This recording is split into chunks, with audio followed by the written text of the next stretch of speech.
Try to imagine all life as you know it stopping instantaneously and every molecule in your body exploding at the speed of light. Total protonic reversal. Protonic reversal. Protonic reversal with your host, Conan Neutron.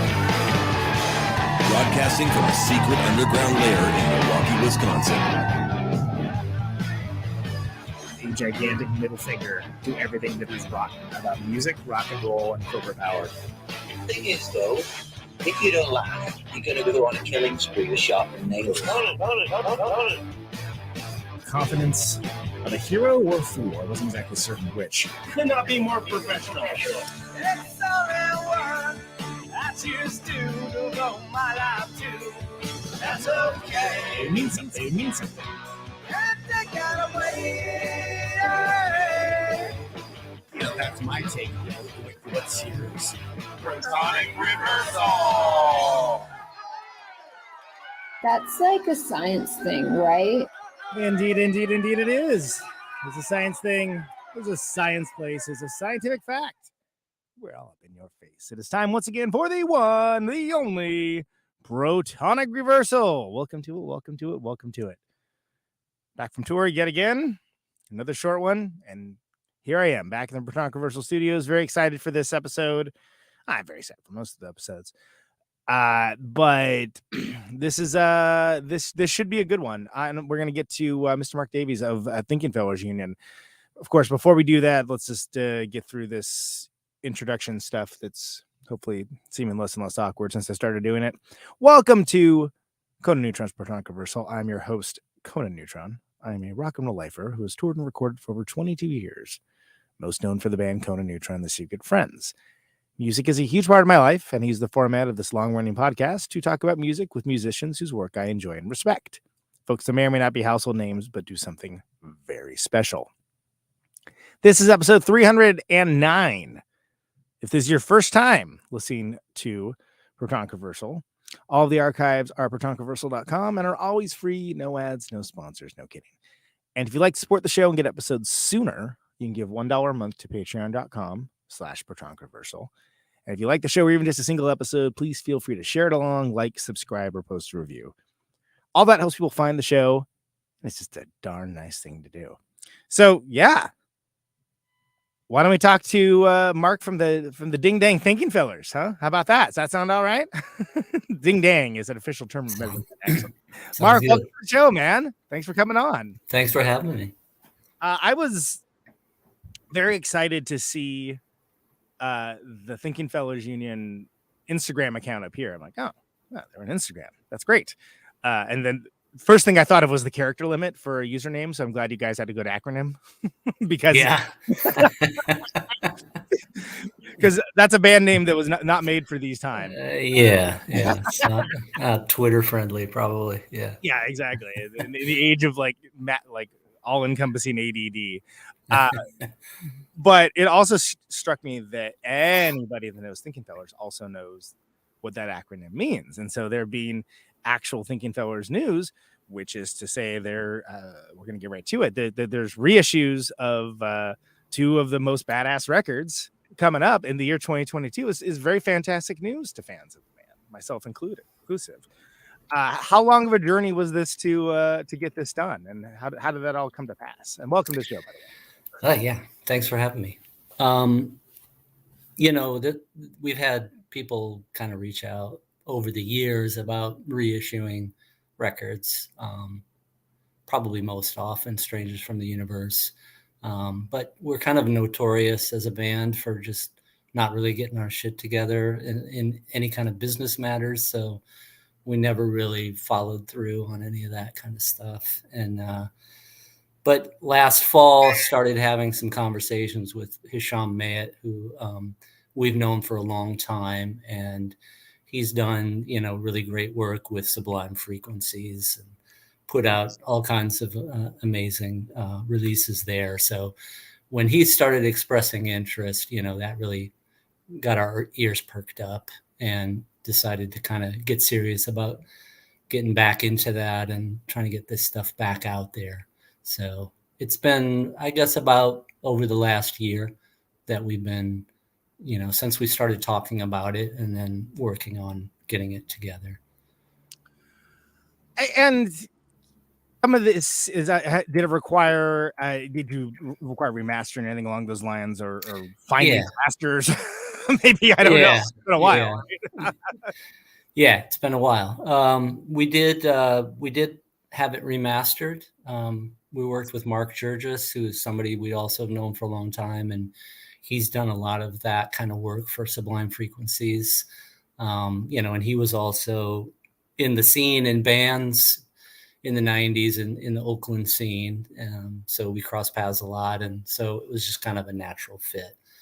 And, we wanted to try some things to see what could be tweaked with the sound. Not that we were unhappy with the originals, but just wanted to see what we could do. And I was really happy with what he was able to bring out, kind of clarified some of the vocals a little bit more and that kind of stuff. And the reason why that must be so interesting, because your record is pretty dense.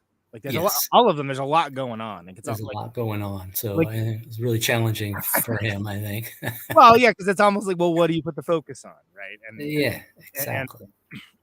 And it's nice to have a band with just like exploding with ideas like that. But there's also like what constitutes a song, what makes the song good, and that what you think is going to be one way is maybe not necessarily later on like, oh well, we could have moved this up a little bit or moved that down or something along those lines. Yeah, I mean, there's such a density to the sound, and that was a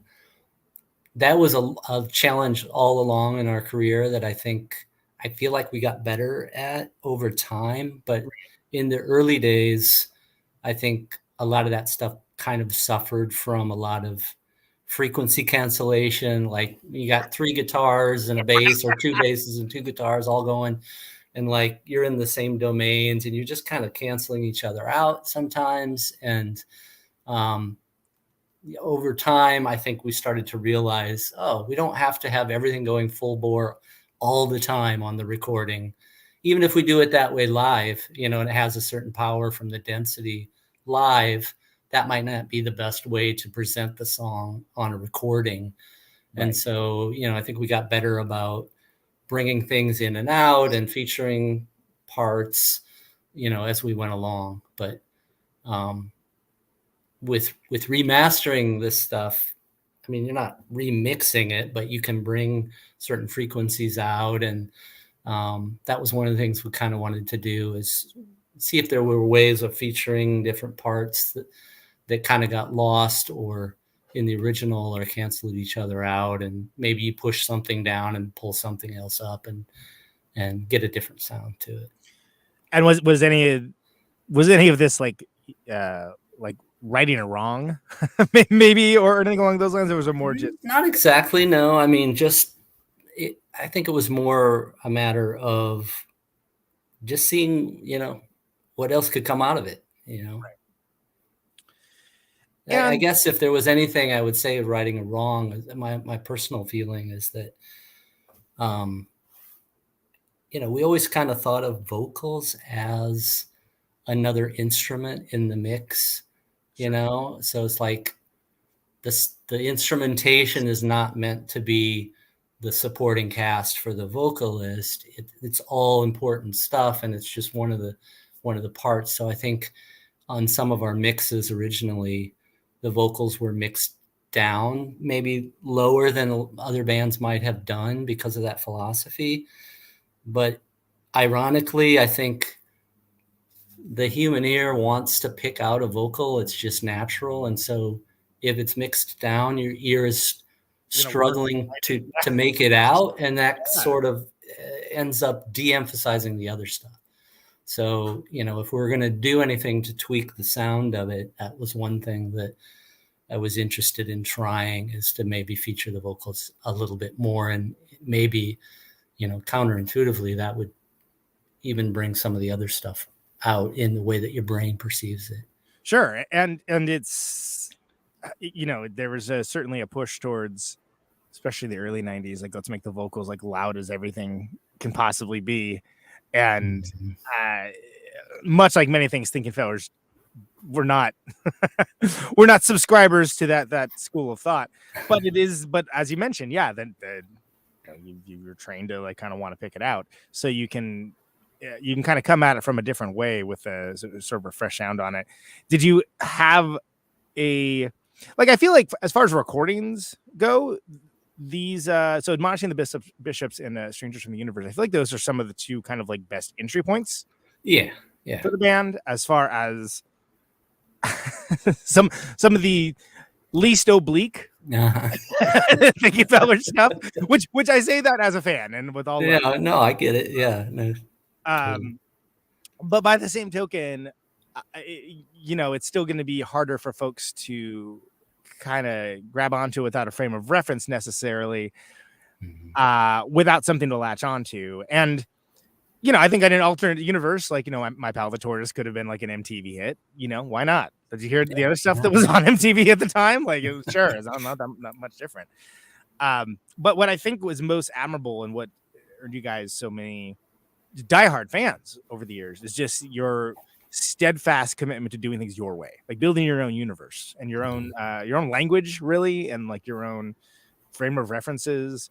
Which isn't to say that there aren't corollaries for other like-minded bands, but that's an amazing run to do that, because Bob Dinners is not any more, it's not like that's the Sellout record or something, right? Like, it's not any more like weird or crazy than Worm by Leonard necessarily. And did you just know from the beginning, like, hey, this is how we're gonna conduct ourselves, and we know the best for our art? Or did it just evolve as like a standard course of being?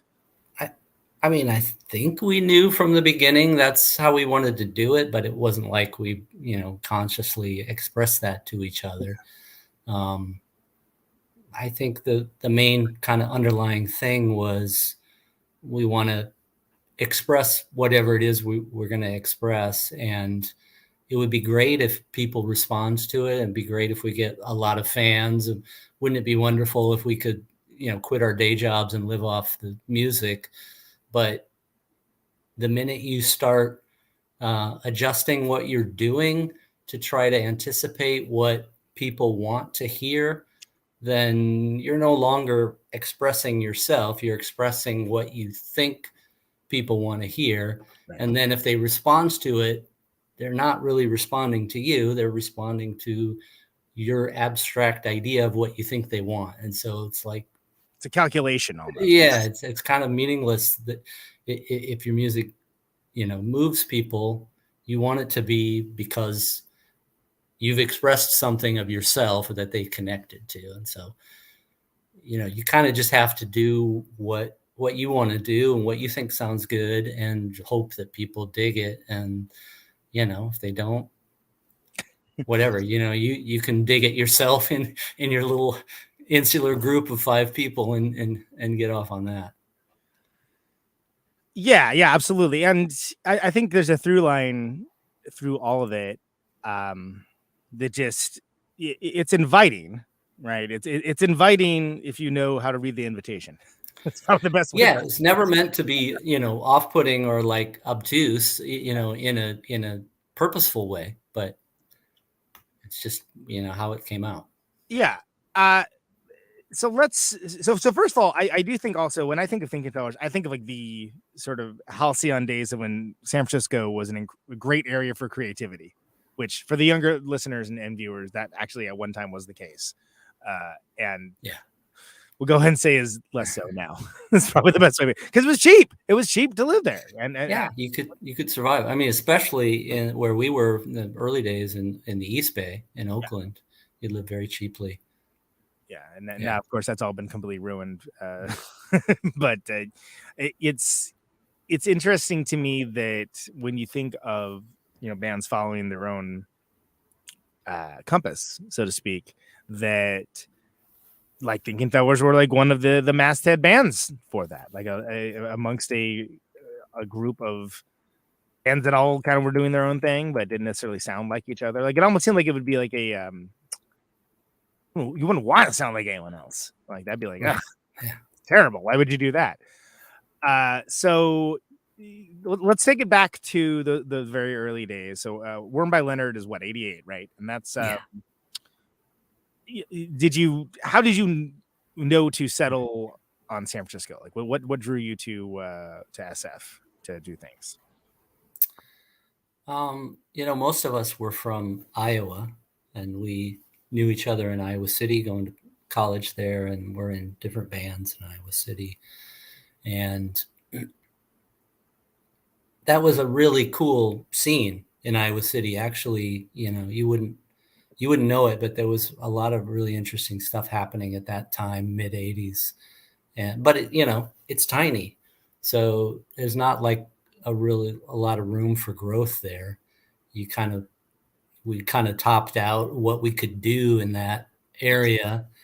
And we were graduating from college. And so you're kind of at that point in your life where you're going to go do the next thing. And I had visited San Francisco with my family in high school for a few days and just liked the vibe of it. So I kind of thought that's where I want to go after I graduate. And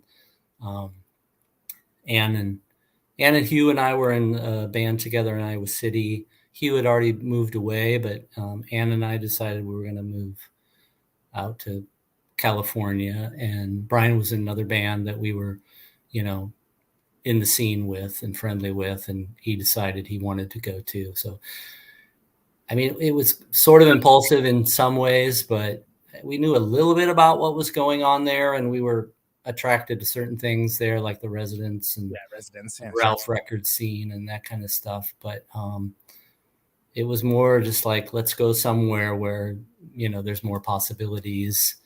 Because we all grew up in very rural, conservative environment in Iowa, and just wanted to go somewhere where we could kind of be a little bit more exploratory. So Ann and Brian and I moved out there, and then a few months later, Paul, who we knew in Iowa City, had moved back out to California, where he had grown up actually. And we needed a drummer, and he wasn't really a drummer, but he was like, hey, I can pass as a drummer. So he joined, and then Hugh moved out. He had moved to DC, but moved out, and that was in 87. And then we started playing shows a few months after that. And that's so in those early, like that first record, the cassette, I guess, is what it was. It was kind of more, almost more on the folky side, like weird folk, like kind of a little less like the noise making was sort of more from like a lo-fi standpoint almost. Mm-hmm. And did you but it also, like the enthusiasm seems to be like right there as far as like, hey, let's use these things to make like cool sounds and cool weird sounds. Yeah, definitely. And I mean, we were messing around with stuff like that, even in Iowa City. Yeah. But the way I think of Worn by Leonard is, we had all come from environments where we were kind of like individual songwriters, and, all of us were writing songs, and that group of songs that are on that record are kind of like, for the most part, more individual songwriters that had brought in, even though there were, 3 or 4 people bringing in songs, it was an assemblage of that. And by the time we got to Tangle, which is the next record, we had all been living together in the same house in Oakland and practicing there and just jamming all the time. And so it started to evolve into this much more collaborative songwriting process that was really based on a lot more improvisation. And so it sort of started to become its own collaborative thing that wasn't, no one of us as an individual songwriter could have written those songs. It started to turn into more of a collaborative compositional process. So I think Worn by Leonard is a little bit different than what came after it, because it hadn't really congealed into that approach yet. Yeah, it kind of almost seems like the preamble, like The Hobbit, your Lord of the Rings or something along those lines, right? He's kind of there, but kind of cool. Yeah, kind of its own thing. Well, and if I remember right, and this is a small thing, it has been years, but don't you credit everyone with instruments on the like there's like individual credits on that one necessarily on the With instruments, yeah. On songwriting, we've always just put everybody as songwriter on every song because you can't really. You can't break it out. It's just too collaborative. Yeah. And I think that's because again, one of the things. The improvisation being kind of written into like part of the DNA of the band, right? Like to the fact that you would include like some of the cooler ones. As far as I know, there were no bands that were really doing that at the time, but certainly the first time I heard it was like, oh, that's cool. And like, but it's, it's a cool thing that maybe it's cool for like 30 seconds, not for 3 minutes, but, it's really cool for that 30 seconds. And then like, you're on to the next thing. Yeah. Was that something that, was that like start off like as like a lark, or was that just like, oh no, why don't we just throw this stuff in? It'll be different. Well, I think it was kind of like a byproduct of our compositional process, because when we got more into that mode of writing stuff from improvisations, we had this reel-to-reel tape deck in the practice space that anytime it seemed like something was starting to develop, Brian would turn on the tape deck and record stuff. And then we had this process where every few months he would distill down all of those tapes into these little bits, the 4% of all of that was actually interesting. And he would make these compilation tapes of it, which we called it was Song Possibilities, and we called it the Song Posse tapes. And so everybody would listen to copies of that to find bits that we could turn into songs. But in the process of listening through that, there's little bits that you hear that was like, that's perfect the way it is. Let's just use that as it is. And that's kind of how those things ended up on albums. It's like, we like this and we don't think we're going to improve on it by turning it into a song. So let's just put it on the record. Yeah, and in some cases it kind of serves as a palate cleanser. In some cases, it's just like, here's like another crazy thing that like, it's another 2 minutes is not going to make this more awesome than it already is. But it seemed very deliberate in their inclusion, and also like when and how they stopped too. It seemed like which I can only imagine. It's like, oh yeah, then it goes on. There's some some of those were like a 10-minute jam that's down to 44 seconds. Yeah, and it's like diminishing returns, as they say. But like I'm hard pressed to think of other bands that would operate that way and include those. But it definitely opened up for me like the idea of like possibilities of like, well, if you're a band that's working collaboratively, you can have like happy accidents. Right, where it's just there's just something. It's like, absolutely. Oh, that wasn't a written bar, but like that's pretty cool. Like, let's let people listen to that, and and not having it be something where including that on the record was accidental at all. Like, it definitely just seemed like part of like your whole ethos to be like, well, we're this band, we do a lot of stuff. There's a lot of ideas flying around, and sometimes it's going to be shorter than others, and that's fine. I think about like you invoked the Residents earlier, the commercial record, right, where it's like the songs are 1 minute long, songs, which is astounding, because it's like, oh, you really start thinking about what does and does not constitute a song as far as that goes. And you can do a lot. I mean, ad jingles are a perfect example of that as well. So talk to me a bit about Tangle. You that says 89, right? You kind of what people think of as like the Thinking Fellers sort of sound is starting to develop there. Greg, I should have mentioned Greg Freeman was with you real early on. Like, from the beginning, from the very beginning, as far as recording.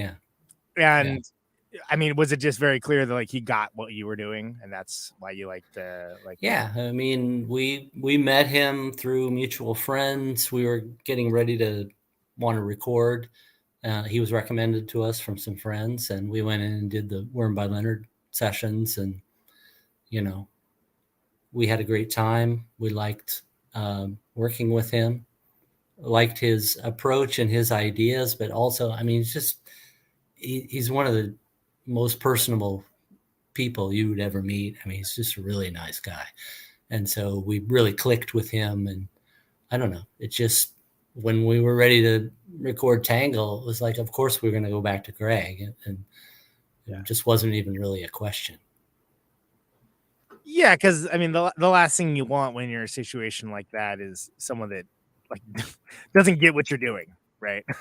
Yeah. Like, you guys have well, and I mean, I think key to that is he's a very patient man, and that was very much needed for us because, I mean, we're not assholes. I mean, we're pretty easy to get along with, but because everybody was like contributing to their ideas to the sound, it wasn't like he could work with the main guy from the band. You know, it wasn't like I'm going to work with Ray Davies and, you know, not listen to the rest of you. We were all, you know, kind of barking out our input on the mixes and how the song should be. And, you know, he was just extremely patient with dealing with the kind of that cacophony of, you know, people yelling out what they wanted to have happen with the song.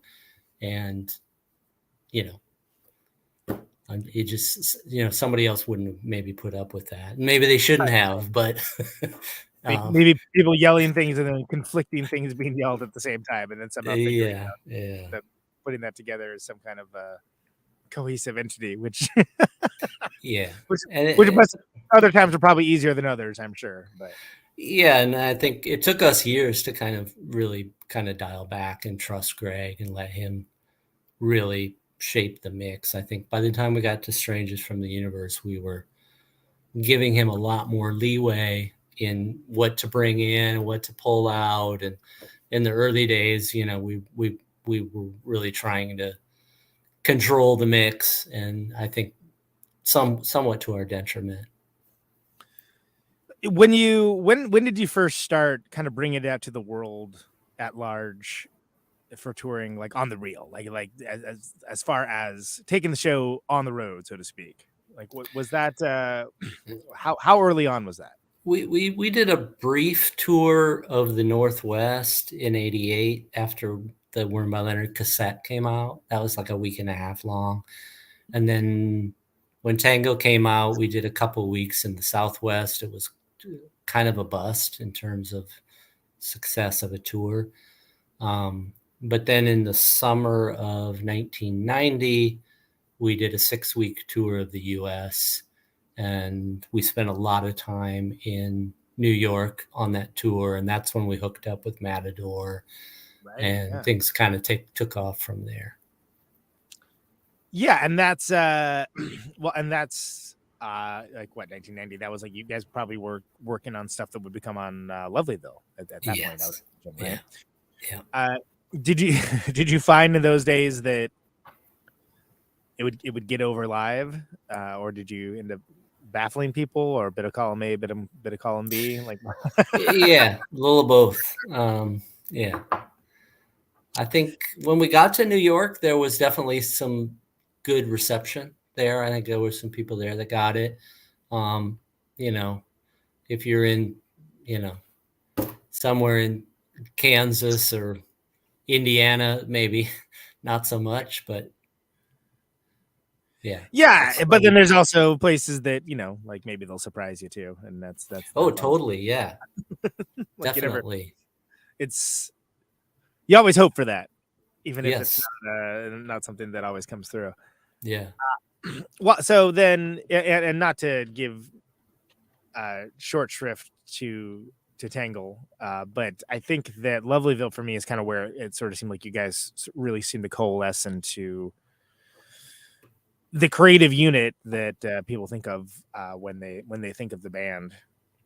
I mean, do you think that was something that was just what you were doing at the time, or is that something where you were making like an effort to sort of lean into certain things that you guys did and kind of figure that part of it out, or was it just being together for a longer period of time? Yeah, I think it's just being together for that. I don't recall any, you know, conscious effort to go in a different direction or anything like that. It was just kind of what would the direction be? Yeah, yeah. Continual evolution into wherever the hell it's going. Cover of Green-Eyed Lady. Okay, well, sure. Yeah. That sounds good. Yeah.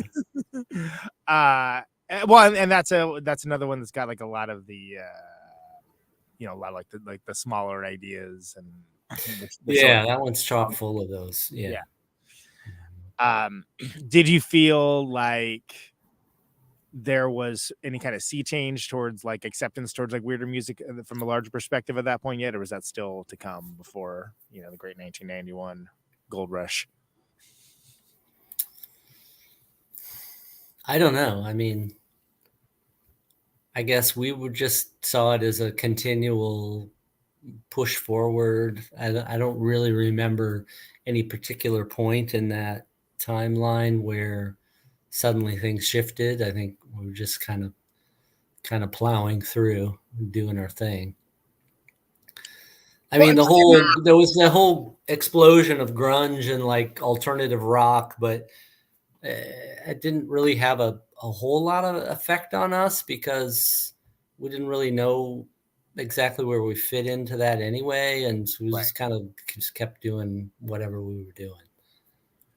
Well, I mean, you guys, just from instrumentation alone, like, you were using like Casios way before that was like cool. There's like violas and like mandolins and there's a lot of non-rock instrumentation being used to make whatever right. you're used in ways that they weren't really intended to be used in. Yeah. Which is something, especially with any kind of classical instrument, I've noticed some people tend to get really upset about that if you use it incorrectly.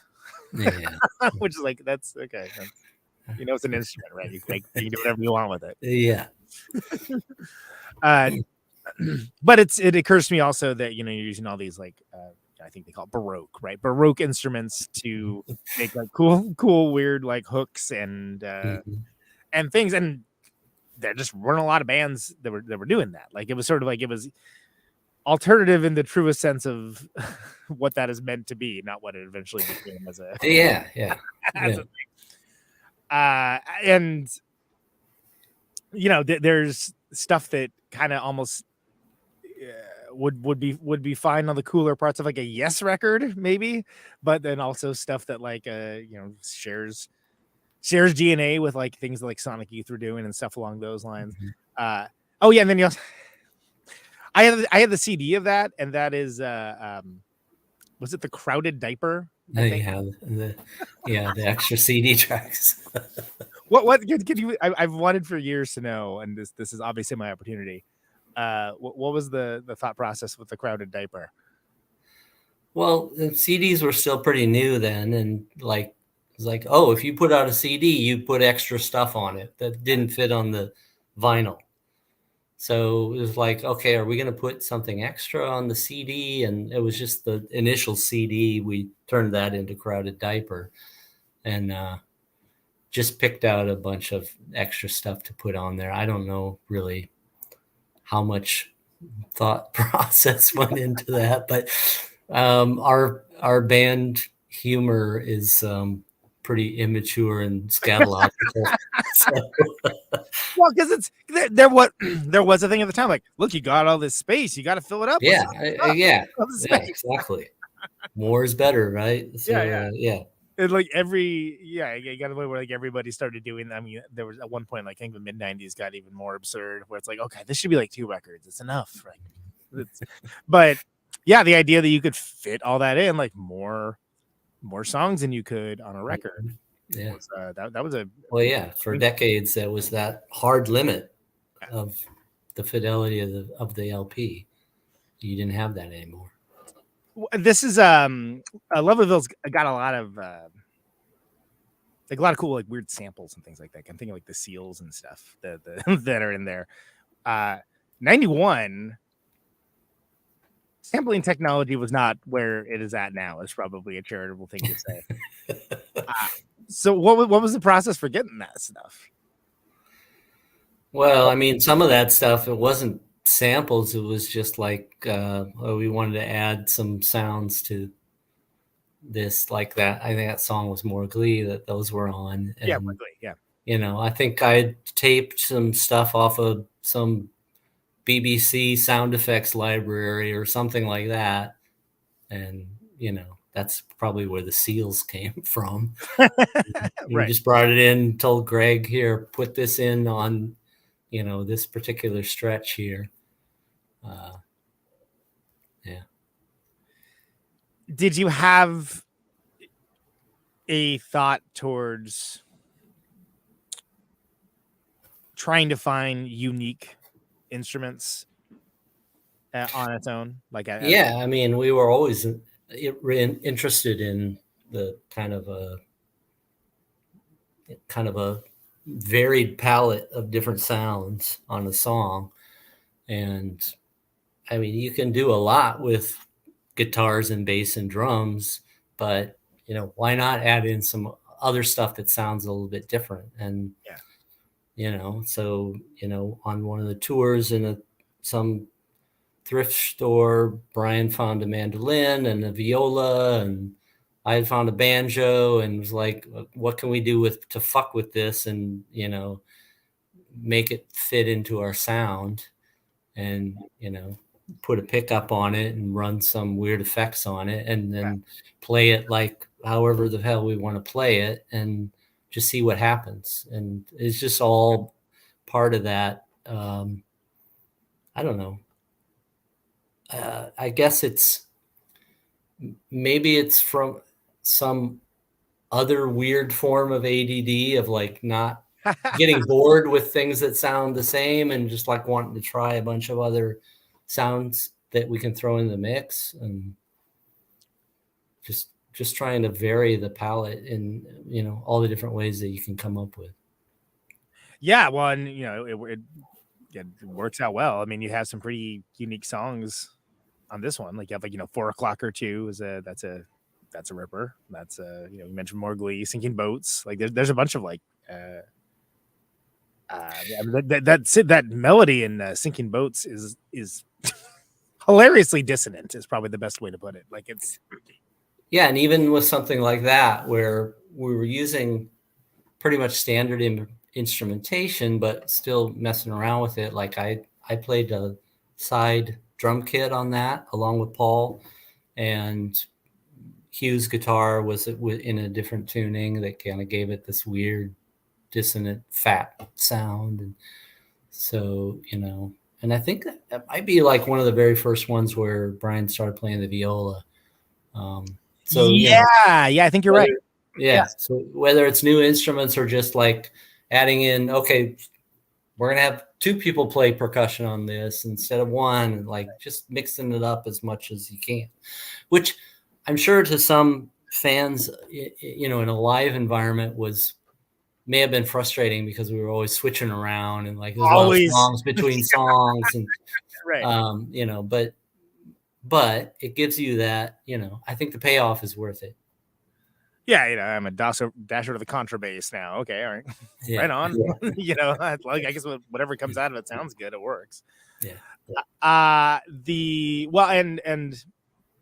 I mean, if I remember right, I think it was. I think you guys were the first band I heard use an Optigan, if I remember correctly. Which I didn't even understand what it was for the longest time. But I was like, that's neat sounding. That's like strange. It's such a cool instrument. I mean, yeah, there's a crazy history behind it. Like it's nuts. Yeah. And where did you pick that up? Like, was that just around? Was that like a thrift store thing, or what was the? I had a friend that picked one up at a thrift store. I think she paid like $5 for it. That's amazing. And you know, let me play it. And eventually ended up, she just gifted it to me. And then somebody else gave me discs. You know, the discs that you put in it are these like acetate looking clear optical disc. Yeah, it's so crazy. It spins around in there. And so, like, I don't know if you're familiar with the Mellotron. It was kind of similar, but it was based on tapes. There'd be like tape loops for every key of some instrument.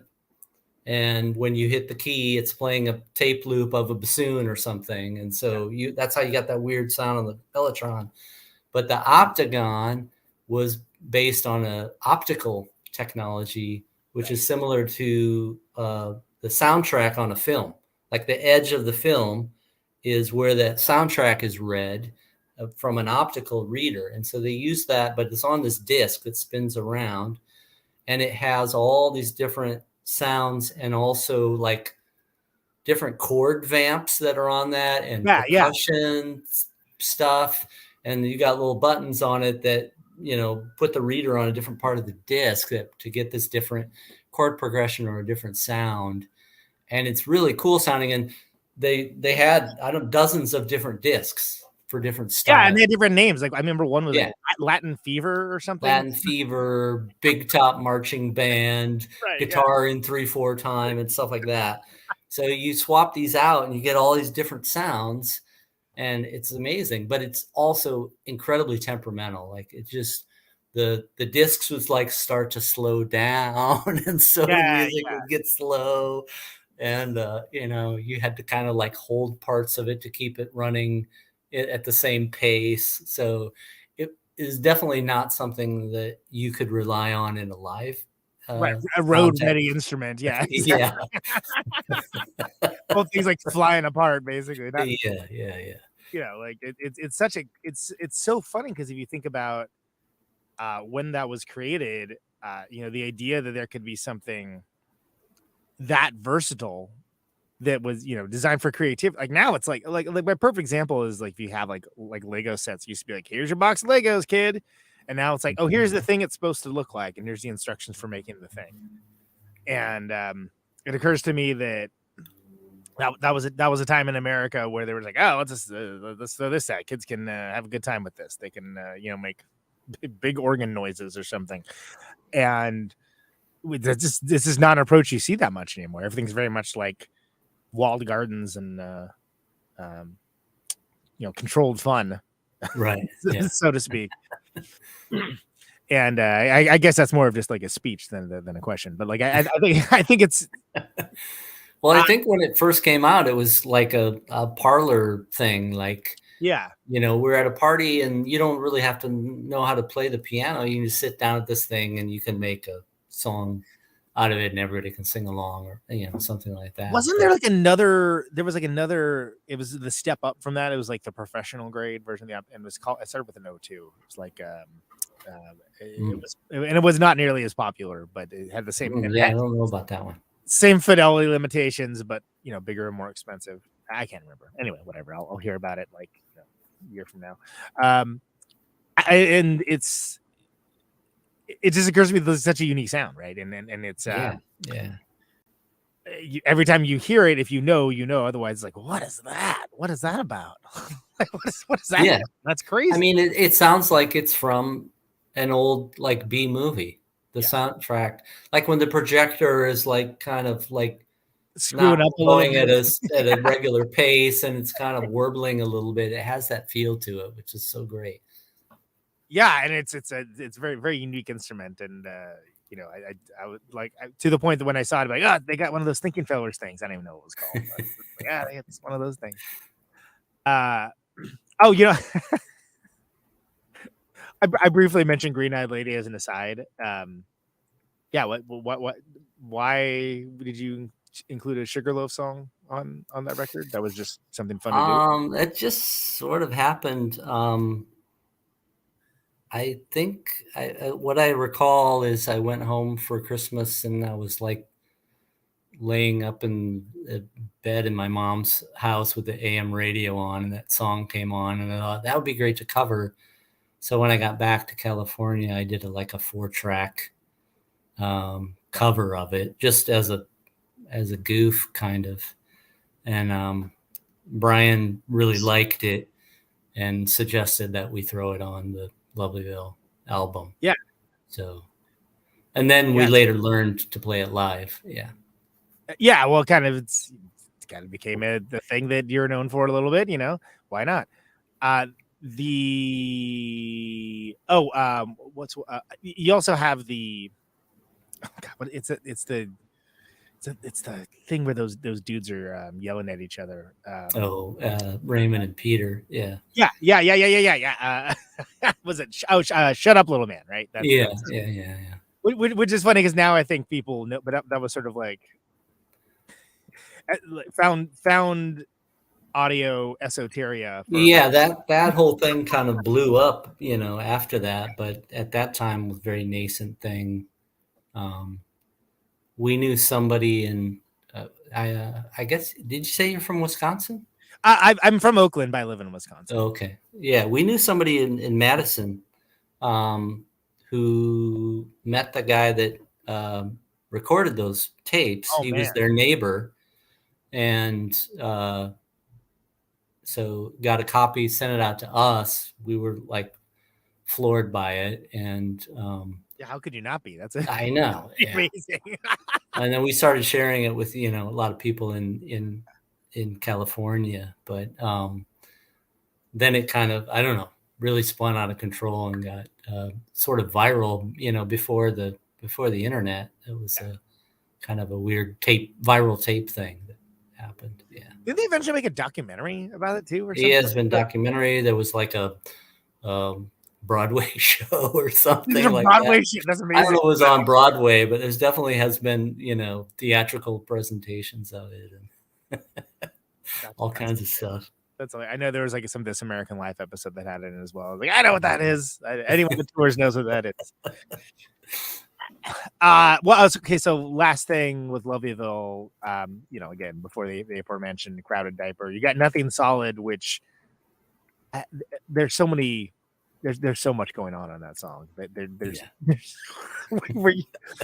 you try to place a bet with how many instruments you could like throw in there? I mean, it's pretty wild. I don't know. We were playing that song and it goes through the same thing 5 times, 3 of which have vocals and the other 2 were instrumental. And we kind of like, what if we added other instruments to those sections? Yeah. And started like kind of like counting down the different people that we knew that played like woodwinds and brass and stuff. I was like, let's just invite them all down to the studio and just see what happens.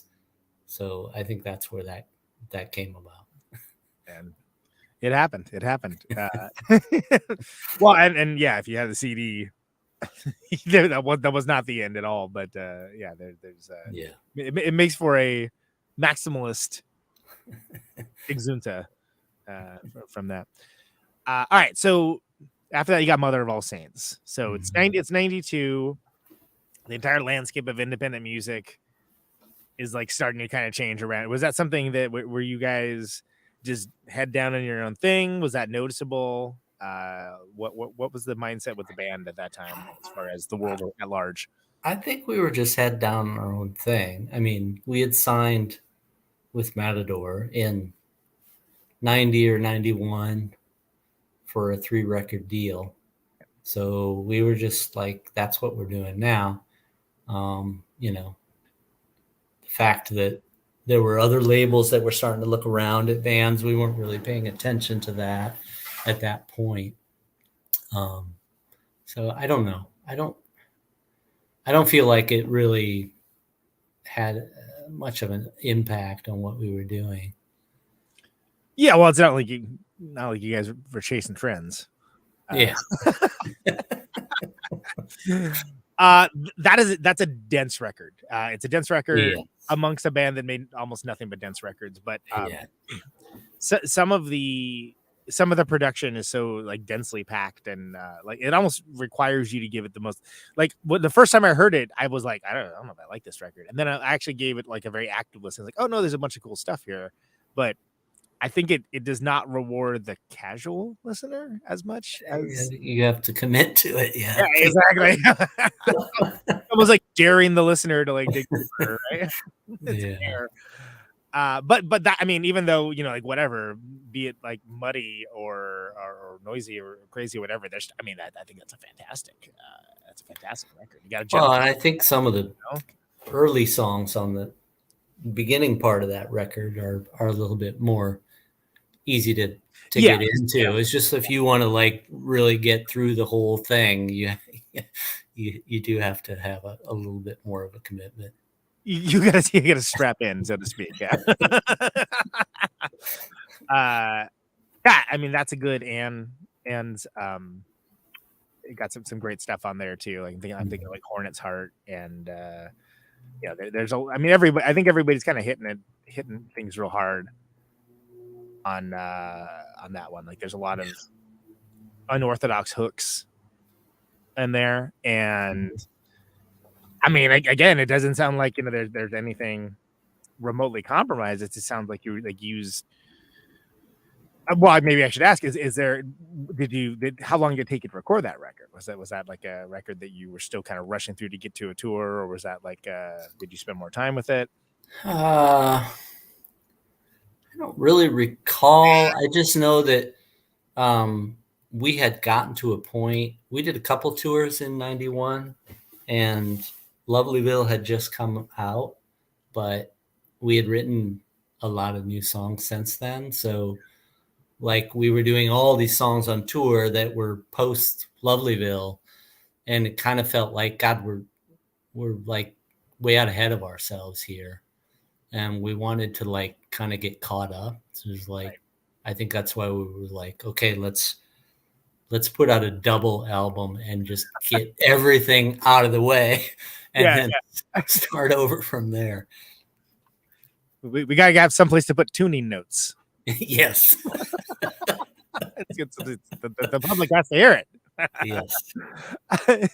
but there is excitement in the record, like as much as it can be like a daunting listen. I mean, you have like Tell Me, Hive. Yeah, I mean, a lot of people say that's their favorite record. I mean, it just depends, I guess, on what your hook is into it. Yeah. Yeah. Well, and that's so yeah, that was a double LP or single CD, if you will. Did you have a what was the thought process with the sequencing on that one? Because again, it does get like more and more daunting as time goes on. It seems like it's almost like three movements is not exactly correct, but three movements. Yeah, the third side is very heavy on the low fidelity practice space improv stuff. I don't recall if there was like an overarching philosophy of how to sequence that. I don't know how it turned out the way it did. Well, and you start off with Gentleman's Lament, which is like one of the it's actually a Beatles song compared to some of the stuff that comes later, like it's pretty straightforward. And this is another one that if I remember right, I think it's like a French horn on here. There's all kinds of banjo. Sure, What's the thing? I think Brian played. It's like the it's bowed. It's you know what I'm talking about? It's like Erhu. Yeah, Erhu. At the beginning of Hornet's Heart. That's. Which when we did it live, we did vocally, but on the recording, it's an Erhu. Yeah, we're gonna do like bring that thing in just to play like 30 seconds of the song. Great. Oh yeah, good use of our space. Yeah. Well, it got stolen. Like he had it sitting on his table, and there was a window open in his kitchen. That was, the table was arm's length from the window, and somebody reached into the window and stole the Erhu. Which was probably, he probably picked it up at a flea market for $5 or something. Yeah, sure. It wasn't. God, it was kind of a weird thing to steal. Yeah, is nothing sacred? I mean, geez, good luck for the resale on that. Like, what is this? What are you trying to sell me? What is this? Understand what this is. Yeah. So then, and you got a lot of. Wow, that's. So I guess that ends that as an instrument, right? Yeah, that was the end of the year. Big moody record. I think there's a lot of big mood pieces in here. There's definitely like, did you feel like this was just like where you guys were at the time? Did you have any thought process towards like what came before, not wanting to repeat yourself or anything along those lines, or was it just a natural evolution? I think it's just, here's the songs we have that we haven't recorded.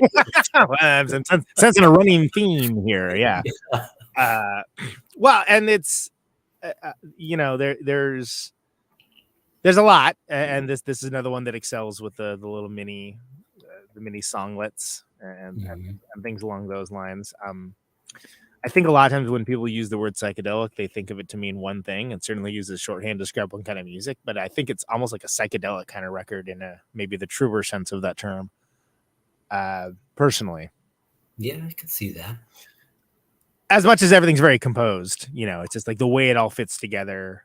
You have like compact, highly melodic counter melodies and things like that, and then you have really like bizarre like rehearsal jams and stuff, like like almost like coming from like the beef art world or something along those lines. I mean, we always love that stuff. I mean, I know there are people that wonder why we put some of that stuff on our records, and I understand that, but to us it's not like a fuck you, listen to this and let's see what they'll eat up. It's not like that at all. Those are some of our favorite things, and maybe it won't translate to listeners. You can never tell that, but we like a range of fidelities.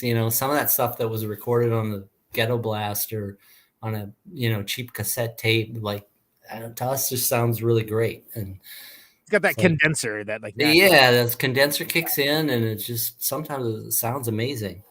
And so it's like, okay, we're gonna put on this record the things that we like the best and that we think sound great, and we hope people respond to it, but maybe they won't. But it's just, we have to represent what we like. Yeah, and again, you guys really had created your own universe of creativity, and it's going to attract the weirdos it's going to attract, right? But it's right. And when I mean that as a compliment, like I think take it as such. I can't think of Thinking Fellers trying to sound like any band necessarily, and even being successful. It just seems like it would be it's not what you do, right? Yeah. Which is fine. I mean, there's plenty of bands that are interchangeable. Switch out the singer, and it could be okay. Right. Sounds like this now. Okay. So the reaction from Mother of All Saints. Did you feel like you guys it was still building at that point, and things were going the way you wanted it to go? Yeah, I think so. I mean, when we put that out, we went out to support it on tour, and that was a tour we did with Sun City Girls, which is fantastic. It's a good bill. It's a good double bill. Such a great tour. We had a lot of fun, and got to see those guys play every night, and they did something different every night, and it was phenomenal. And interest was slowly building, and so over time we'd get bigger and bigger crowds at the shows on tour, and so it just seemed like it was just continually kind of slowly building itself up. Yeah, and so then enter, a couple of years later, what is, I don't know, I think it's probably safe to say it's one of your more popular records, which is Strangers from the Universe, right? I mean, that's but I should say before that, Admonishing the Bishops, right? Wait, am I getting so let's talk, since those two have been are in the reissues. Let's talk about Admonishing the Bishops. Solid EP. I mean, like real, all the songs are real focused, it seems. Yeah, I mean, it was recorded on that tour that we did with Sun City Girls. We had like 3 days off, and we were in Chicago, and we'd arranged to do a little recording with Bob Weston, who was based there, and working with Albini at his studio. And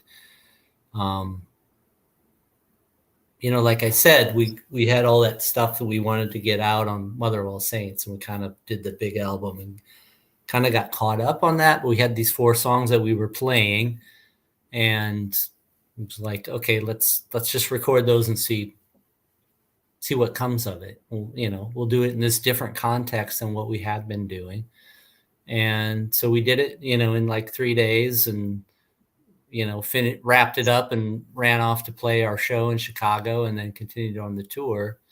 And when we got home, it was like, well, what should we do with these songs? We'd kind of gotten to this point where things were getting a little tentative. Like everybody kind of wanted a break, and we didn't really know what we were going to do next. So, I think kind of as a reaction to Mother of All Saints, which was this sort of huge bloated thing. Sprawling opus. Yeah, sprawling opus. Thank you. That's a nicer way to put it. Let's just put out this, really concise little thing, and as is, and then we don't have to worry about what we're doing next. We'll figure that out later. And we approached Matador because, it wasn't really within the contract that we had with them, but they agreed to put it out as a separate thing. And that's how that came about. And I think it's kind of a cool little time capsule of its own.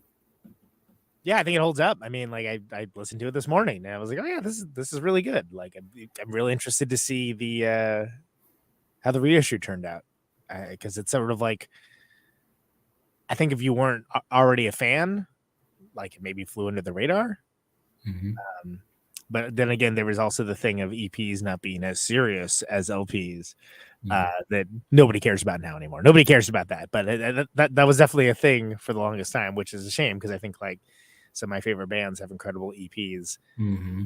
And it's almost like that can be a proving ground for bigger ideas, or it can be the other way around, like you said, where you're coming Mother of All Saints, and they're like, oh, let's just get down to business on this one. Mm-hmm. But that one rips. Like I think that's 4 songs. Mm-hmm. None of them are.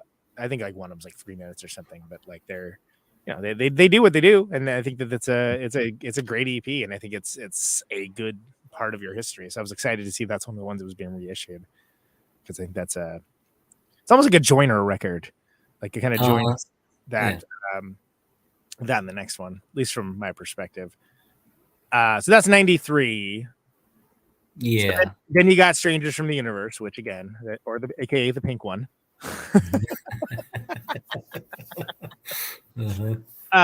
And as far as idea wise, it's no less short on ideas than Mother of All Saints, but it's definitely got. It seems like the ruckus and the lo-fi-ness is It's kind of seems like it's channeled differently. Like I think of things like, we talked extensively about the Optigan, right? Cup of Dreams.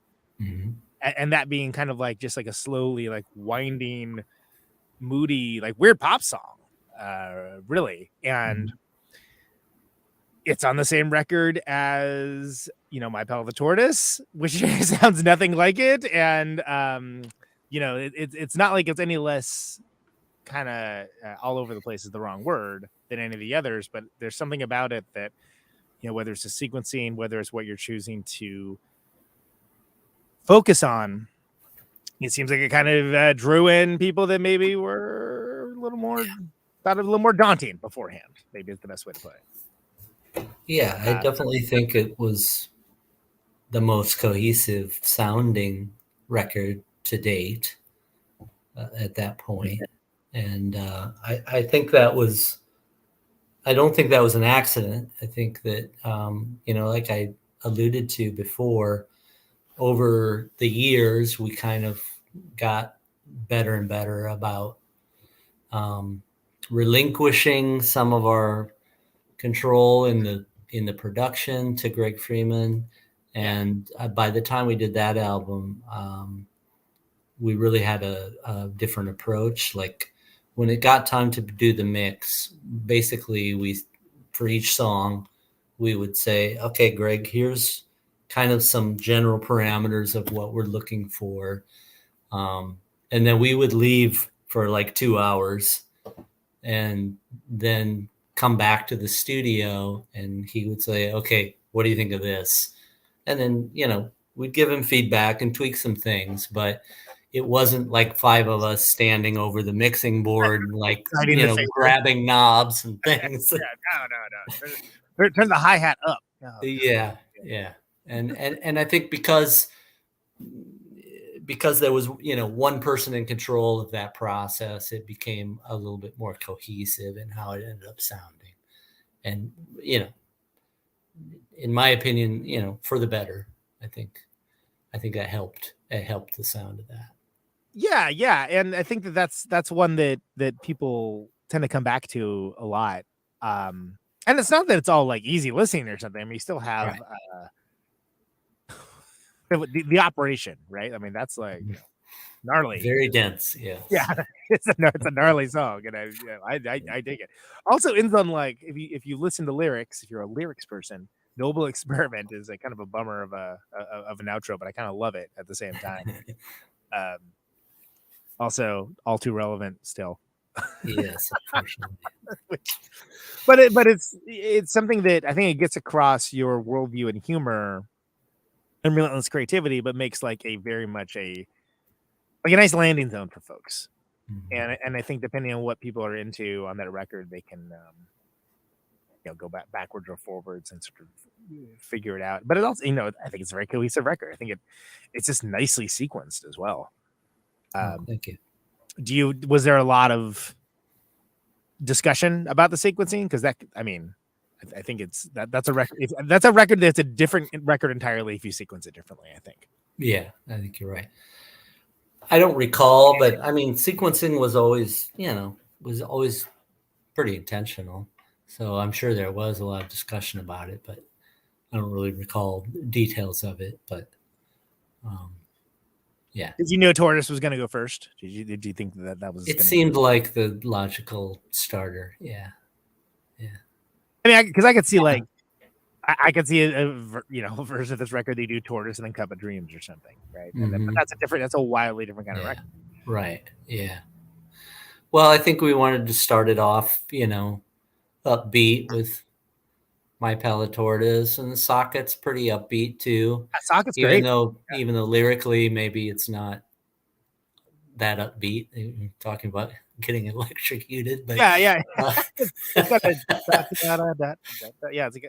a bit of a bop, which is what one normally does not think of when they're getting electrocuted, but that's fine. But then I think after those first 2 songs, it kind of gets a little bit moodier and a little bit darker and just sort of flows in that direction. Yeah, because it is still a moody record, but it's a different kind of moody record. And it's funny because when I first saw it, I was like, it's pink. Like that was literally the first thing I thought of was with the album cover. Like I used to have a aversion to the color pink. But then afterwards, I'm like, oh no, that's perfect. That's the perfect color for this record. I very much corrected my behavior and initial reaction to that. Because also, especially like with the album art, like it was a different kind of looking record than like Mother of All Saints or Loveville or anything. Not that you guys had like a specific thing necessarily that you were doing, but it's also like, what does the artwork for this look like? I don't know. So you got those like light bulbs, right? They're like painted light bulbs. Yeah. It's a very old friend of ours. Actually, Anne and I went to high school with him. Our friend John Frentress, who's an artist, he started painting faces on light bulbs, and we were really into them. So he just gave us a bunch of his light bulbs, and we had a bunch of them photographed, and that's where that album cover came from. Yeah, it's again, despite my initial aversion to it being the color pink, like I think it's like I couldn't think of that record being with any other album title. Like it's so like strange because they're little faces and on light bulbs, which is so strange and unique and cool. And there's the Piston in the Shaft is on that one as well. That's a That's another great song. Another weirdo pop song in its way. Did any of the stuff around this time like seem like it didn't fit necessarily, or did it all kind of feel like, okay, this is all very much in this mischievous sort of weird pop record that we're making? Because I think that like I could see it going either way. I don't recall. I mean, again, it's like we go into the studio and what do we have ready to record now? We record it. And then, the practice-based recordings that we add to it. Obviously, there's some intention there of what you're going to include and how it fits in with what you've recorded. I guess the one variable there was Noble Experiment was brought in the very last day of the recording sessions, and we hadn't planned to do it, but I had written that song on the Optigan, and the last day it was like I brought the Optigan in and like, what do you think about adding this to the record? And so we just kind of, I showed Anne the melody and we just recorded it really quickly. So that one was kind of added into the mix at the very last minute. But the rest of the album, I think, was just the songs that we had ready to record at the time. So, I mean, obviously you're evolving to a certain point in your, progression. So, whatever common themes are going into the songs that you write are, make them cohesive in that way. But it wasn't like, here's 20 songs and here are the 8 songs that we're going to take out of that and put on the album. It wasn't like that. It was just kind of whatever was ready to go. It's funny you mentioned that because I absolutely could not think of Cup of Dreams without that Optigan intro. Like they're just so inextricably linked in my mind. So like to hear that was like a last minute addition is that's pretty astounding. Like was it? Well, the Noble Experiment was the Cup of Dreams. That also has the Optigan, and that was a little bit more deliberate. Okay. Yeah. Well, Noble Experiment too. I mean, like again, like that. I think that to me that works tonally as a last song because of the usage of the Optigan, which has a sort of almost alien, otherworldly sort of element. Yeah, end of the world kind of sound. Yeah, exactly. It's got big end of the world energy. Yeah. Yeah. All right, well, good game, everybody. It's over now. You certainly tried. Yeah.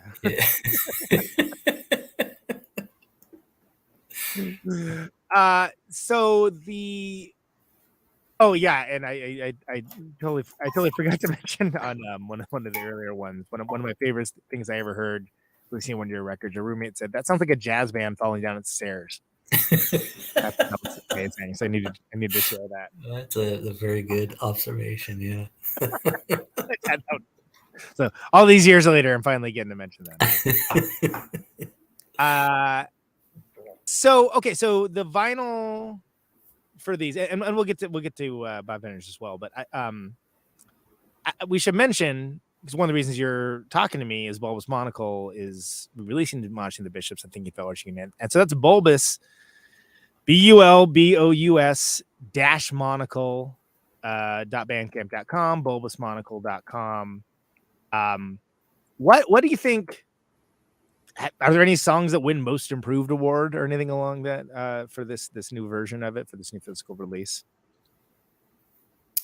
Yeah, I think so. I mean, on Admonishing the Bishops, I think that one had a little bit more extreme remastering than Strangers.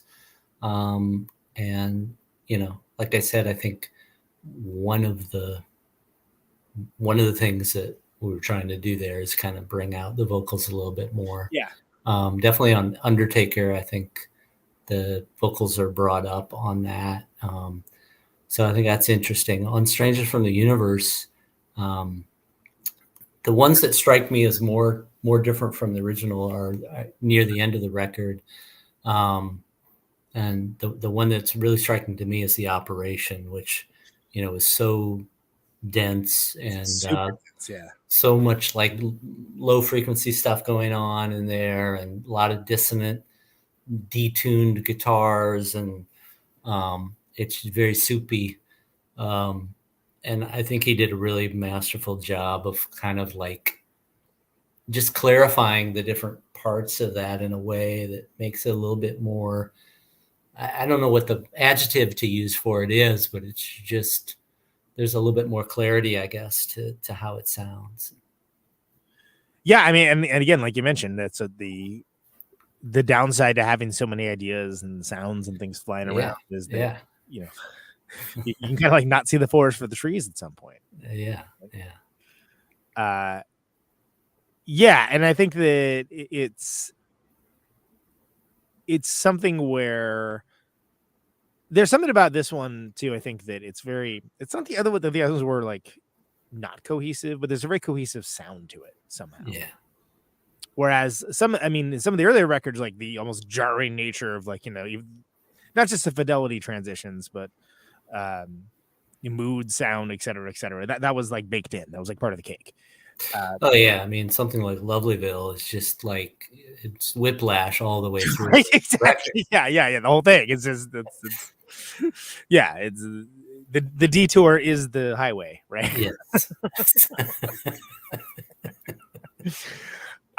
But I feel like there's kind of a deft and like almost lightness to this, even when it's like not light at all, to this record. It makes it a real compelling repeated listen. Yeah. It's deceptive in that way, I think, because there is still a lot of kind of darkness floating around in it, but it's lighter to pull you in a little bit more. And it is also funny because if you think about the fact that like when this came out, it's, you know, it didn't sound like anything else, and, you know, still doesn't sound like anything else by the same token. And it's you know, I think that speaks a lot to you guys' credit that it's you know, I was in high school when I heard this. Right now I was like, well, what are these guys up to? This is crazy. And I think it's still, for a certain type of person that's going to seek out the relentlessly creative and the people that are willing to go for the big swings, like it's perfect for that exact type of person. And I'm excited for folks to have this. I never had it on vinyl, you know, that was a CD era. I was like, vinyl, a record. What can I say? but like, I'm psyched to pick up a copy myself. And I think that this is, and I think of like a cool record to put on, you know, active listening. Like it's, I could absolutely see this like being like in the upper echelon for that. Cool. Oh yeah, go buy that, I guess. But was Gerard cool with this being reissued? Like, yeah, he's been very cool about it. Yeah, I think he pre-ordered his own copies. So. That's awesome. Fantastic. I have no reason to think he wouldn't be, but you never know. Well, and I don't want so all right. So before we move on, is there anything on Strangers from the Universe that we didn't cover? You know, I'd go through and do a song by song with you, but we don't have all night, and another killer record that I think is actually wild underrated in the catalog, and that's blowing past a couple of those EPs too. So anything more with Strangers from the Universe, or do you feel like that's enough? No, I think so. Good.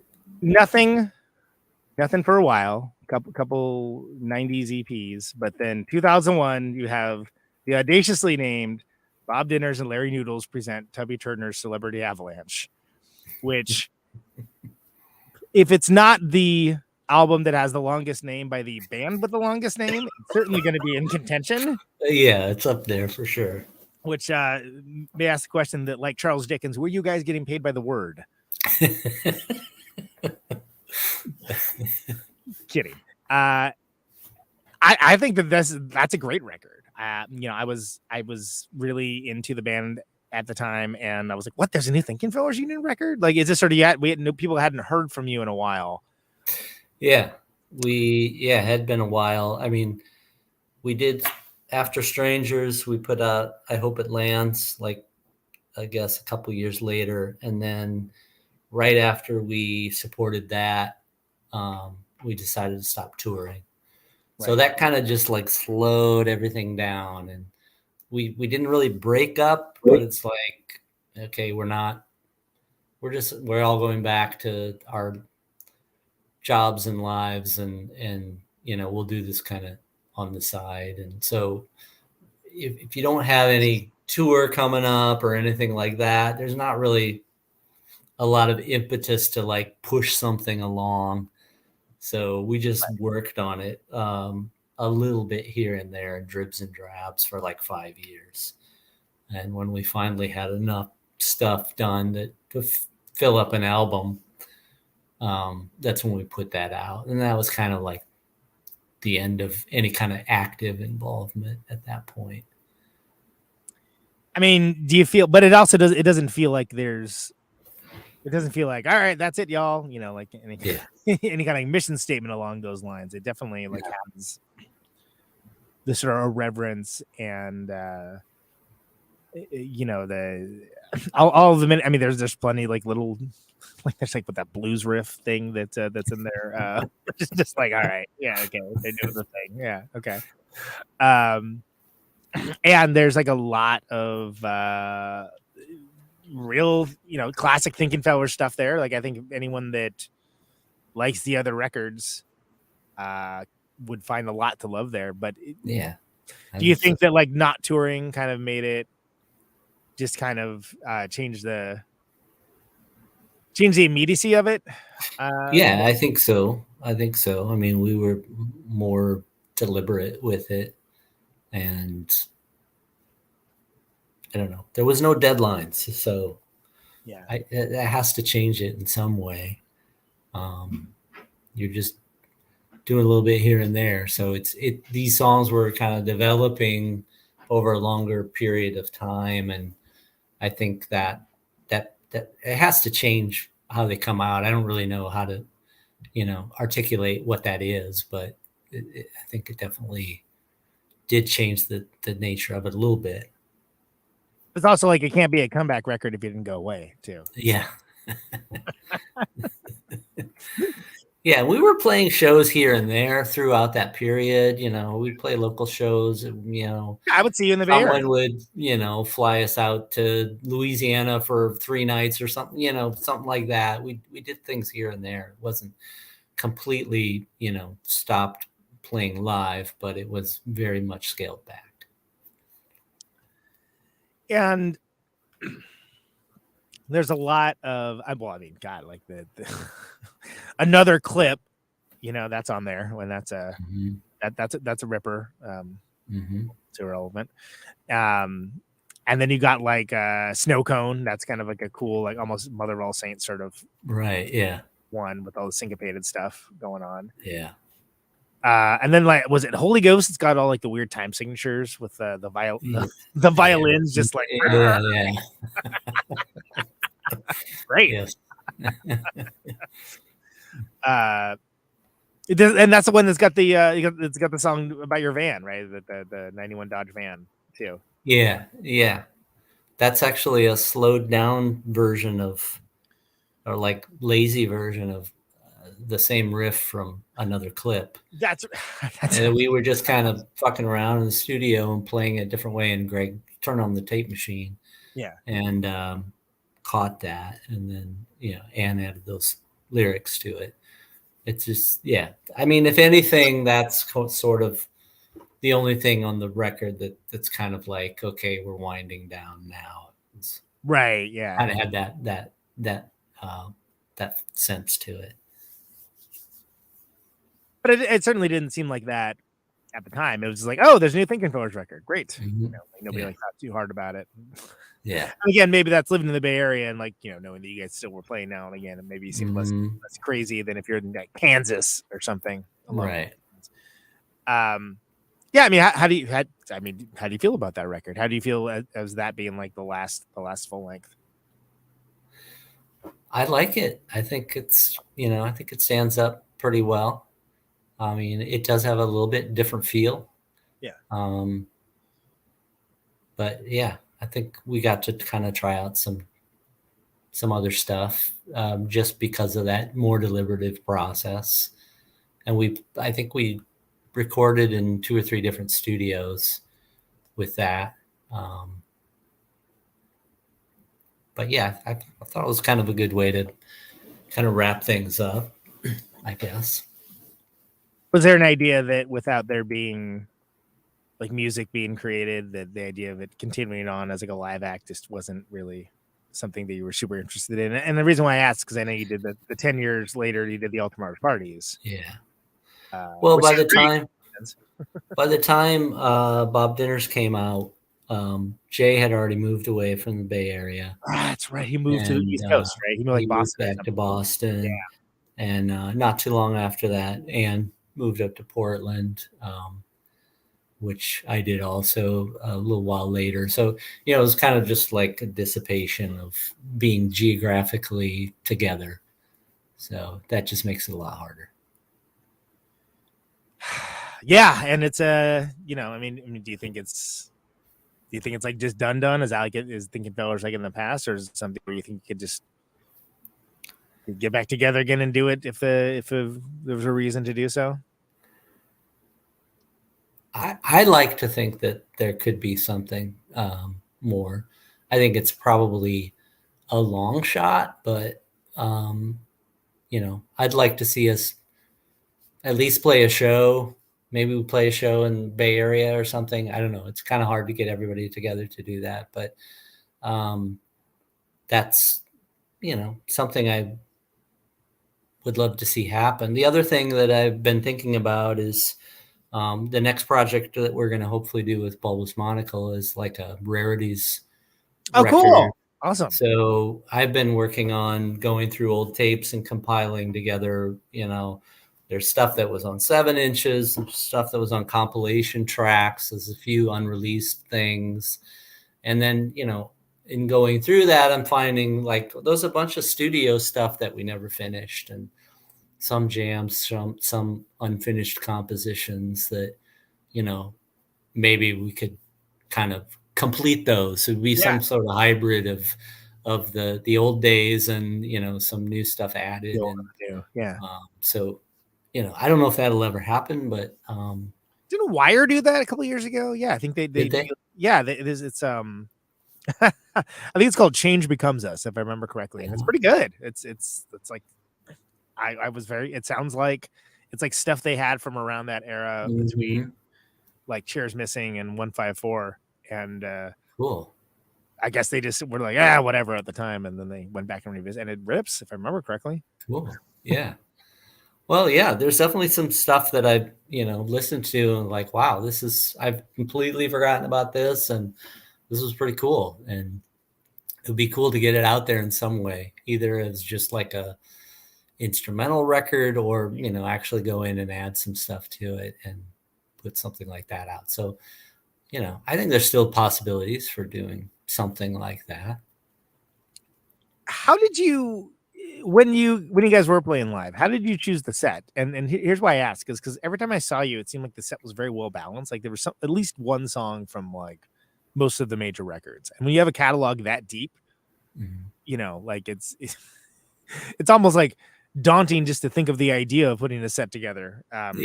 You started with like attrition. You'd be like, everyone picks a song, or there's some stuff always goes in because it works well.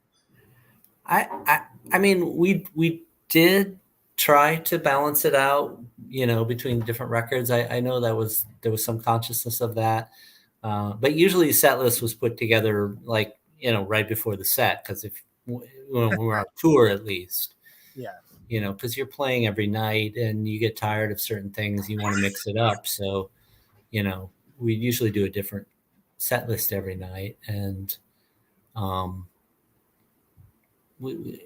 remember that coming into the mix, like, okay, let's balance this out kind of chronologically to some degree, although you want to highlight stuff that is on the album that you're supporting. Well, sure. Yeah, I mean, that's a good idea. Yeah.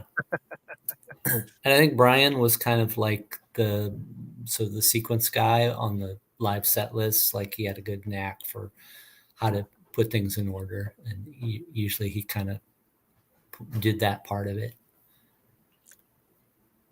Yeah, and it's well, like I said, it's occurred to me it's always very well balanced, and that's Good. you know, it's something you could give a lesson to some other bands, frankly. No names mentioned. Okay, so it would be. I'm a big Milk Cult fan. Oh yeah. I think everyone I've ever had on that has taken part in Milk Cult, I've at least made like one passing mention to Milk Cult, and I love your song on Burner Berry. Oh, thank you. Thank you. How did that come to pass? Gosh, I haven't listened to that in so many years. We used to play with Steel Pole a lot. Steel Pole Bathtub, and we're friendly with those guys. And when they started doing Milk Cults, they reached out to me, Mike and Dale, and asked. I guess they were kind of putting this whole album together where we was going to have different guest vocalists for each song. So they asked me to come up with something for this groove that they had already recorded. So I just listened to it a lot, and I have some vague memory of like walking around Marin Headlands with that on my Walkman and just like playing ideas over and over, and like with a little notepad, like jotting things down, and eventually coming up with that vocal. And then recording it was really cool because they had they had booked some fancy studio, had this incredible vocal booth and vocal mic that was, the likes of which I had never dealt with before. So that was a real treat. Yeah. Well, it almost kind of seems like it's a little fairy tale or something. Yeah. It's definitely a fairy tale kind of thing. Yeah. And it's something where it strikes me as very uniquely them and very uniquely you, which is interesting for a collaboration. I think that's kind of hard to pull off. I think it's an interesting record. I mean, certainly talk about it enough, but Steel Pole Bathtub and Thinking Fellers Union, absolutely bands that sound nothing like each other, but kind of make sense creatively to be in the same world. Big time. Yeah, and it was always a good bill when we played with those guys. And they were kind of like that live. They were sort of like the antithesis of us in a certain way because they had a lot of tapes that they would play live, and the second they finished a song, they would, they had some foot pedal that would turn on a tape, and it was just like this kind of nonstop thing that was seamless in their set, and then we would come on and we would play a song, and then like 2 minutes later, after we got all our pedals set up and switched instruments, then we'd start the next song. Yeah. It's like constantly, I gotta get over to the conference. Yeah. Okay. No, that's really funny. And when I think that's by the way, a Radio Shack like dictation pedal, like you attach to the tape recorder. That's what they use to trigger it. And I know because I pestered them about it until they told me. It didn't take that much effort. But it was just like, you had to get the crappiest tape deck because the newer ones had like an auto cutoff, but it would kind of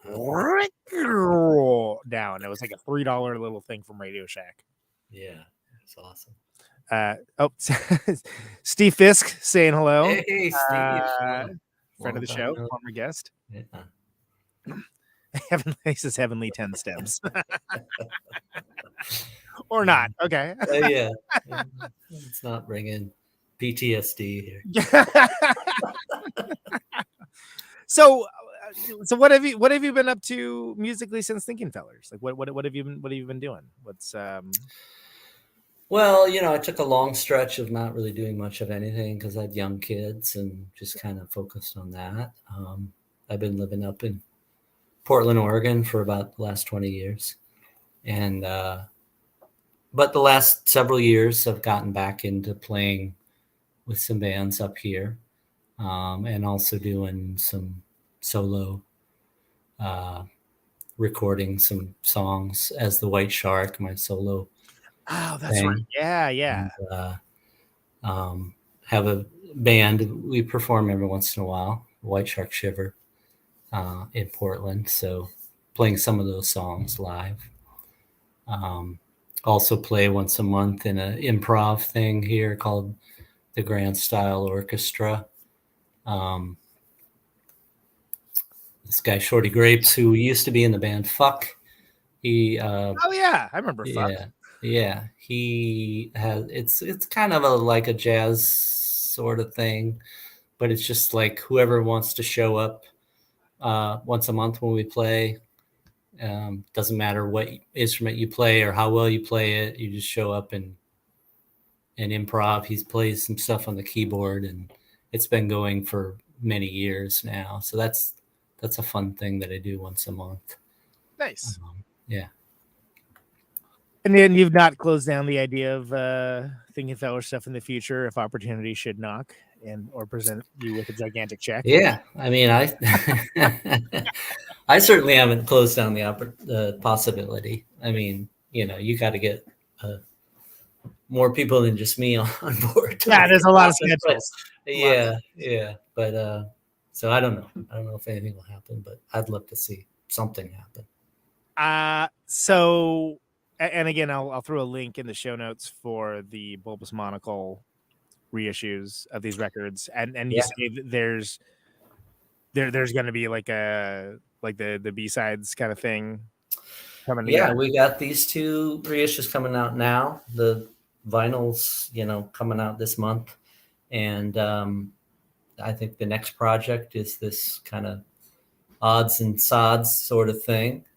Probably going to be a double LP. Fantastic. And then some other reissues in the future after that. But his focus for the label, it's a new label, but it's really focused on that San Francisco scene of late 80s through the late 90s. So after this rarities thing, there may be some other bands that he reissues, and then we'll pick up at some point after that with some other, we may be reissuing Mother of All Saints or Lovelyville or something like that. I personally love that, because even though I'm, from the Bay Area, like I was y'all were like a class ahead of us. So like I caught like the tail end of it, but I was like, I missed everything at the time. And, I didn't actually miss everything, but it felt like it as a kid. And there was so much great stuff going on at that time. It was a really wonderful place and time to be, and just to go out and see shows, let alone be in a band, but just to take in shows and know that whatever you saw was going to be, awesome and cool. And that's something. So there's a lot of fodder there for reissues and stuff that would be great to expose more people to. I like the idea of it being sort of like fixed to a point in time too, and for a lack of a better term, a scene, if you will, right? Because I think people have a tendency to lionize bands at a macro or microcosmic level as being, standing alone, and like, okay, maybe that's true sometimes, but also like it's nice to see a celebration of community, even with the community actively exist, right?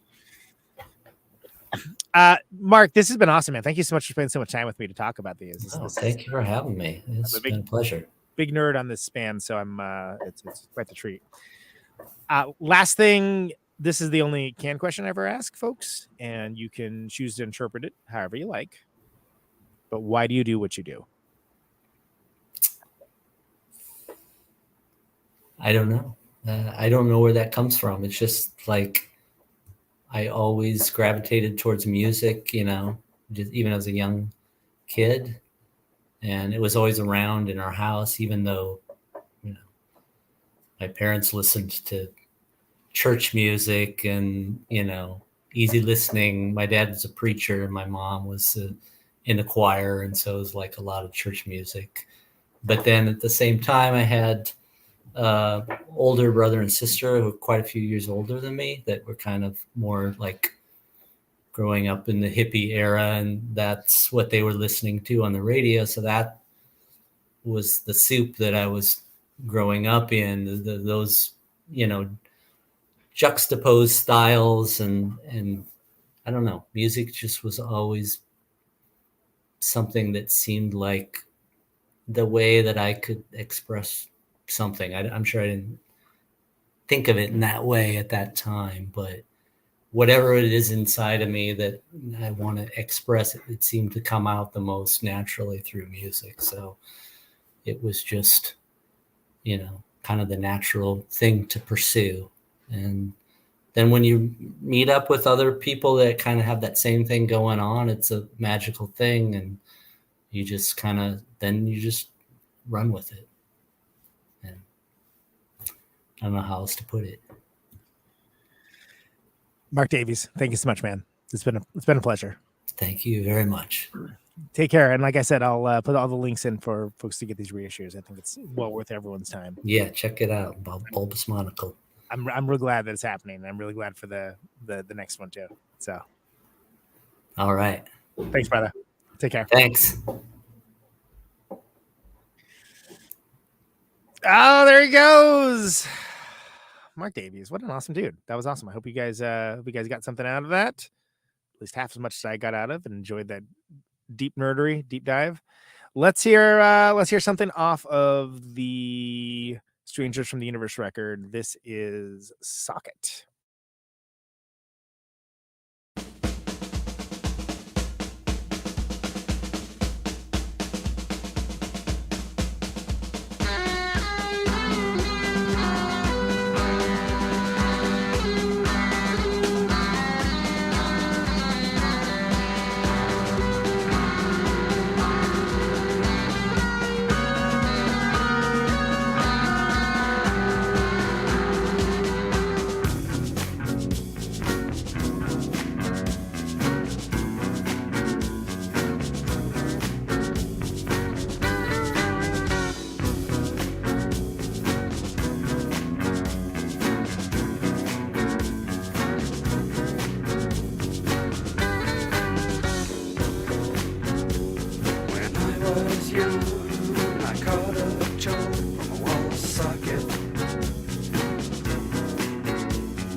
right. There you go. There you go. So that was Hurricane off of Admonishing The Bishops. And before that, off of Strangers from the Universe, Socket. Both those are available on Bulbous Monocle. Bulbous Monocle. As reissues. Bulbous-monocle.bandcamp.com. Bulbousmonocle.com. Look it up if you don't know how to spell it. Hey, that was great. Hope you guys really enjoyed that. It was great talking to Mark. Awesome dude. Obviously a big fan of that band. I think that everyone should check out those reissues, is what I think. So hope you all enjoyed that. You can follow, there's a Thinking Fellers Instagram account. And I know a lot of y'all on our Instagram. Y'all. Why am I? It's TFUL 282 official. You know. As opposed to all those imitators. And there's a lot of cool tour photos and stuff like that. It's well worth following if you are on that platform. Hey, name of the show is Conan Neutron's Protonic Reversal. Thank you very much for listening to it. You can find the show on the internet where we all live. Thursdays, 8 Eastern, 7 Central, 6 Mountain, 5 Pacific. RadioNope.com. Streaming on YouTube, Twitch, sometimes other places when I feel so inclined. No ads, no sponsors, no kidding. All of the archives, ProtonicReversal.com. If you like the show or even just a single episode, please feel free to share it along. That's always helpful. 50,000 watts of power. If you like the show and want to hear episodes sooner, patreon.com/ProtonicReversal. $1 a month will achieve that goal. Thank you very much. A lot of cool stuff coming up. That's pretty much it for touring for me for the fall. So it's gonna be a lot more Protonics coming up. This microphone turns sound. Anything else? I think that's it. Stay safe out there. Can you hear me now? And check you later. Out on Route 128, you're dark and lonely. You got my radio on. Can you hear me now? Can you hear me now?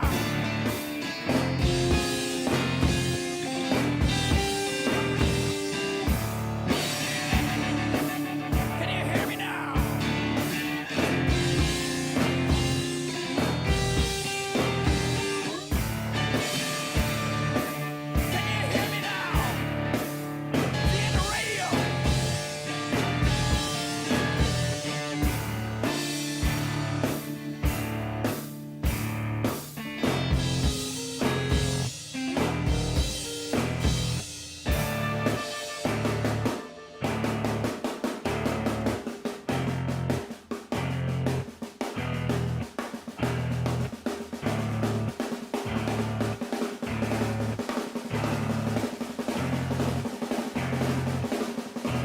And that snare drum and that drum roll means we've got a winner.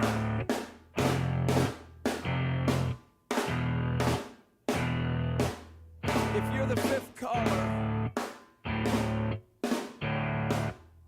or any caller at all,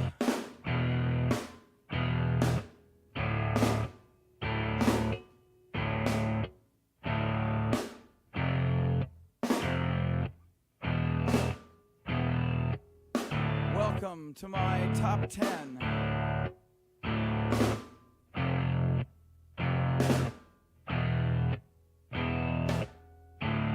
I'd like to thank our sponsor.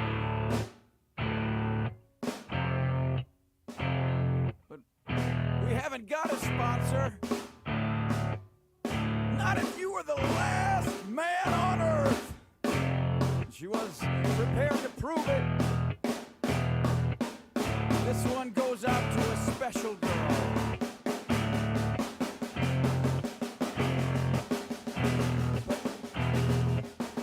There is no special girl.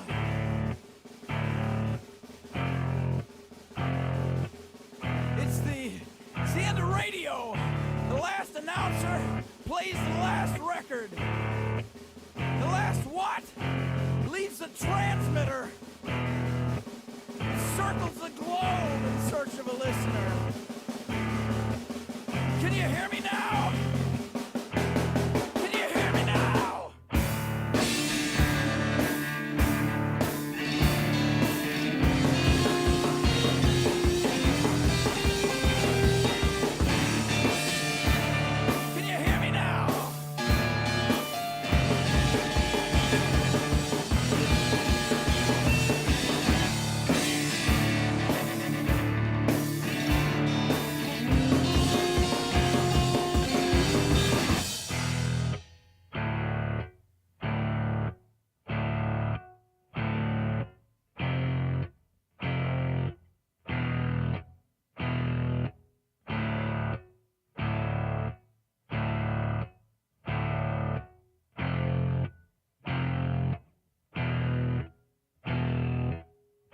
it really broadcasting if there's no one there to receive?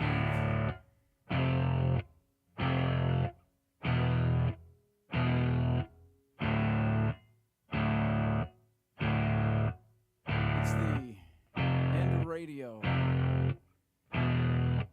As we come to the close of our broadcast day,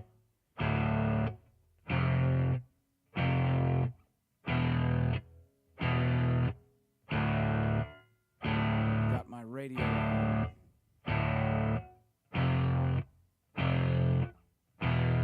Can you hear me now?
This is a test! If this had been a real emergency, hey! This is a real